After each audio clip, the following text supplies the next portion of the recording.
najsvečaniji trenutak grada Slavonskog Broda, slavi se rođendan grada Blaženog Svetog Ivana Nepomuka. Vidjeli smo prezentaciju brojnih projekata.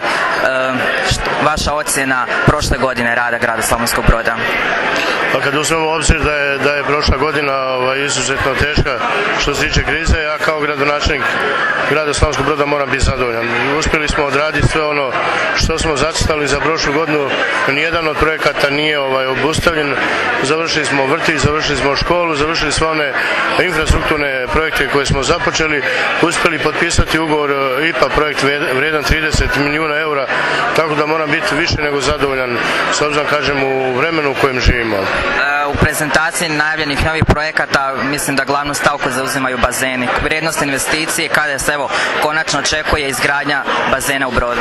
Ovako, vrijednost investicije je negdje znači oko 10 milijuna eura, to ćemo vidjeti sutra se otvara natječaj, najvažniji kapitalni projekt grada i normalno da sve snage upušujemo na njega, jer mislim da su bazeni neophodni za jedan grad ove veličine. Mi smo 6. grad u državi i sramota je da to nije prije napravljeno. U govoru ste se osvrnuli na trenutnu političku situaciju u gradi. Svjesni smo bili činjenice i da je zadnja sjednica gradskog vijeća odgođena pa je naknadno održana. Evo, jedan komentar vezi toga.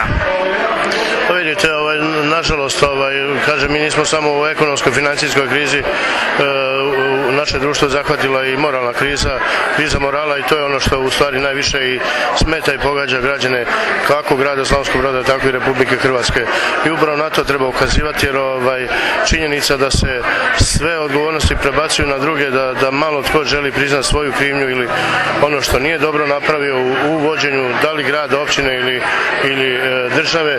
Mislim da se ti stereotipi moraju mijenjati, da se mora točno reći ko zašto odgovara i na kraju krajeva oni koji su činili zlo građanima i ovog grada, ali i države, trebaju za to i odgovarati.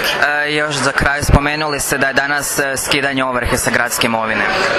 Mi smo znači uspjeli u toj borbi, dosta toga smo u stvari napravili za samu državu, jer činjenica da je mjesec dana poslije presude država uknjižila 30 i nešto milijuna kvadratnih metara samo na moru zemljišta koje je praktično bilo uzurpirano i oduzeto od države. Ovdje sad očekujemo znači danas skidanje samih zabilježbi i vraćanje zemljišta u vlasništvo grada Slavonskog Broda, što je trebalo i prije biti. Hvala lijepo.